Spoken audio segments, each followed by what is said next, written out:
Good morning everyone. Welcome back to my channel Deepak success path.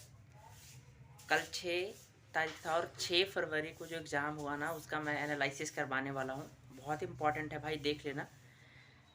क्योंकि कल एक भैया भी लाइब्रेरी से देकर आए हैं, तो उनसे तो मैं पूरा मिला हूँ और उनसे एक एक क्वेश्चन भी पूछा हूँ कि कहाँ कहाँ से क्वेश्चंस आ रहे हैं।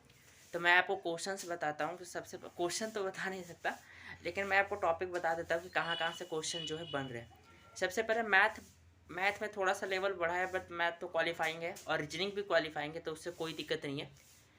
सबसे मोस्ट इम्पॉर्टेंट जो है इंग्लिश और जीके जीएस खेल कर रहा है। और इंग्लिश में क्या है, हमेशा हर शिफ्ट में जो है क्वेश्चन के पैटर्न, क्वेश्चन के लेवल में चेंज कर रहा है। जैसे किसी क्वेश्चन में जो है क्लोज टेस्ट पूछ रहा है, तो किसी में पैसेज पूछ रहा है, किसी में साइनो एंटो साइनो एंटो सब में पूछ रहा है, किसी में जो है एक्टिव पैसिव वॉइस पूछ रहा है, तो किसी में PQRS पूछ रहा है। ये सारे क्वेश्चंस पूछ रहे हैं। तो अभी जिनके भी आगे आने वाले शिफ्टों में एग्जाम है, जैसे मेरा 16 को है, आप सभी का जितने भी तारीख को एग्जामिनेशन है, आप क्या करो, अब बिल्कुल कुछ नया मत पढ़ो। जो भी आप पढ़ते हो बस उसको बार बार रिवाइज करो, चीज़ों को रिवाइज करो, ठीक है, ताकि वो क्या है माइंड पर बना रहे। भैया जब एग्ज़ाम कल दे कर आया है, तो उन्होंने बताया कि मैं इंग्लिश में 25 पे 25 किया और मात्र जीके में 18 किया। उनको आ रहा था सब, लेकिन क्या है उनको कन्फ्यूजिंग हो रहा था। मतलब दो दो ऑप्शन तो छाड़ दे रहे थे, लेकिन दो ऑप्शन में ऐसा वो खेल कर रहा था एग्जामिनर कि वो बच्चा फंस ही जा रहा था। मैंने भी क्वेश्चंस देखा है और उन्होंने बताया था, तो बिल्कुल सही है। कुछ कुछ ऐसा क्वेश्चंस था ना, कुछ कुछ ऐसा ऑप्शन था जो बहुत ही ज़्यादा इरिटेटिंग था। मतलब समझ ही नहीं आ रहा था कि ए मारे के बी मारे, ए मारे बी मारे। तो वहाँ पर उन्होंने बिल्कुल तुक्का नहीं लिया। उनका जो है 18 अटैम्प्ट उन्होंने किया और 25 में 25 वहाँ। और SC ST से अगर 18 सही हो गया तो फिर मे भी उनका सिलेक्शन हो जाएगा, क्योंकि वो SC ST से, और SC ST से जैसे आपको पता है कि उसका जो है कट ऑफ थोड़ा सा OBC से, मैं OBC से हूँ, और जनरल से थोड़ा सा कट ऑफ जो है नीचे जाता।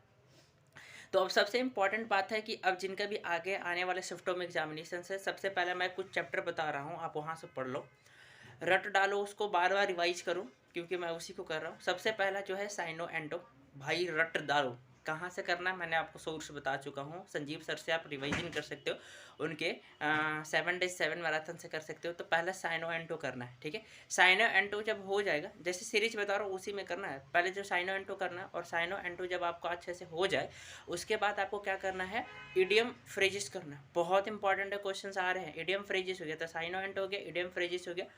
सेकेंड जो है, तीसरा आपको करना है मीनिंग्स करना है। मीनिंग मतलब समझ में आ रहा है ना। जैसे रेजिलियंट का मीनिंग पूछ दिया, एम्बिवेलेंट का मीनिंग पूछ दिया, ऑबिडेंट का मीनिंग पूछ दिया, ऑब्सोलेट का मीनिंग पूछ दिया, इम्पोर्टेंट का मीनिंग पूछ दिया। जितने भी इस प्रकार से क्वेश्चंस जो है ना, बहुत ही ज़्यादा आ रहे हैं और ऐसा खेला कर देगा कि आपको समझ ही नहीं आएगा। तो आप जो है ना, ये सारी चीज़ आप रिवाइजन कर सकते हो, ठीक है। तो उसके बाद है cloze test. Cloze test most important है।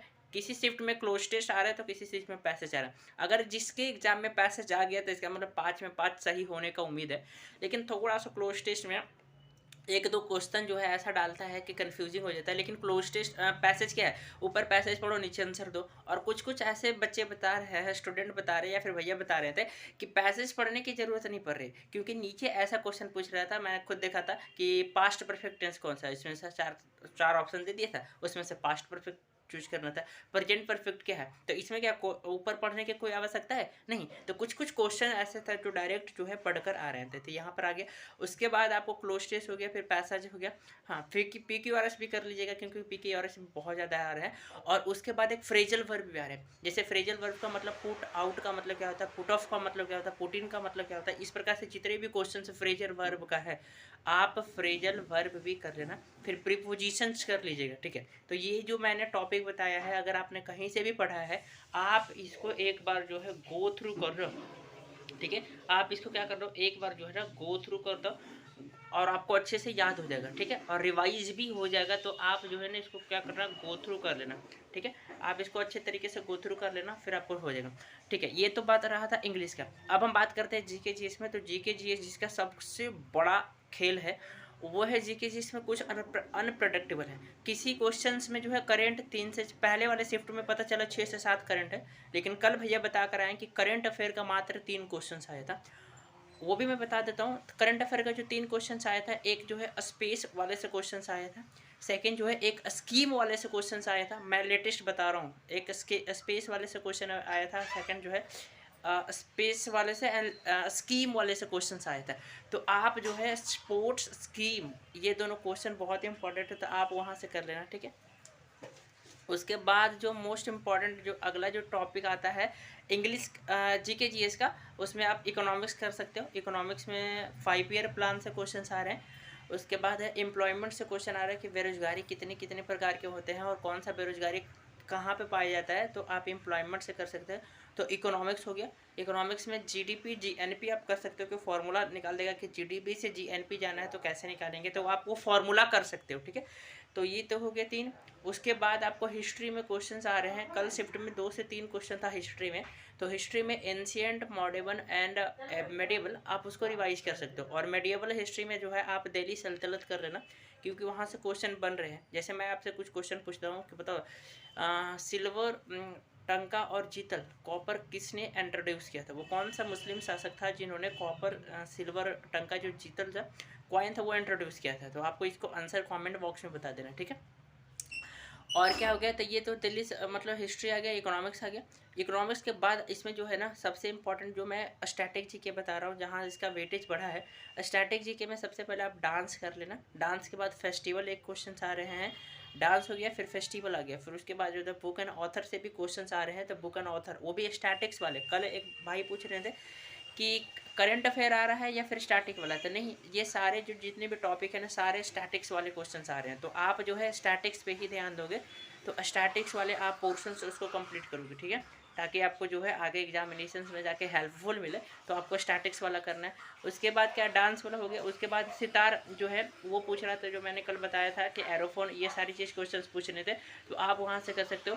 फिर ज्योग्राफी से एक क्वेश्चन था, तो ज्योग्राफी से क्वेश्चन ये था बहुत आसानी तरीके से, कौन ऐसा पार्ट जो है ये हिमालय का रेंज का पार्ट नहीं था कल, ये सारी चीज़ें। तो आप हिमालय पर्वत पढ़ सकते हो, सतपुरा पढ़ सकते हो, सतपुरा का मिनिमम हाइट पढ़ सकते हो। ये जितने भी इस प्रकार से क्वेश्चन है ना आप उसको कर सकते हो। साइंस से भी क्वेश्चन आ रहे हैं, तो पहले आप बायोलॉजी कर लेना, क्योंकि बायोलॉजी से ब्रेन से क्वेश्चन आ रहे हैं, और बायोलॉजी से प्लांट वाले सिस्टम से क्वेश्चन आ रहे हैं। जैसे ट्रांसपेरेशन क्या होता है, ये सारे क्वेश्चन आ रहे हैं। जाइलम का क्या काम होता है, फ्लोइंग का काम क्या काम रहता है, अब ये क्वेश्चन आ रहे हैं, ठीक है।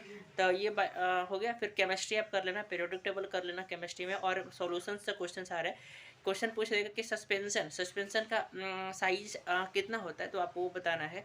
सॉल्यूशन का साइज कितना होता है आपको वो बताना है, ठीक है। तो आपको वो हो गया। उसके बाद जो मोस्ट इंपॉर्टेंट है फिजिक्स। फिजिक्स में बहुत आसान क्वेश्चन आया था कल। क्वेश्चन इतना आसान था कोई भी मार्क देगा अगर आपने पढ़ा है। मैं क्वेश्चन तो बता नहीं सकता, ठीक है। तो बाई आई होप, और करंट अफेयर तो आप जस्ट मैंने बता ही दिया। स्पोर्ट्स ये सारी चीज़ कर लेना। बाकी आई होप अगर वीडियो पसंद आए यार, मेरा लाइक प्लीज़ यार, एक लाइक एंड सब्सक्राइब कर देना। आपके एक लाइक एंड सब्सक्राइब से बहुत ज़्यादा सपोर्ट मिलती हो और ऐसे वीडियो बनाने का मन करता है। बेस्ट ऑफ लक जिनका भी एग्जामिनेशन अगले दिन है नेक्स्ट शिफ्ट में, हम सभी को बेस्ट ऑफ लक। और ये जान लगा दो या जाने दो, simple. Thank you everyone, thanks a lot, best everyone. Okay, चलिए मिलते हैं अगले शिफ्ट के एनालिसिस में। Okay everyone, bye everyone.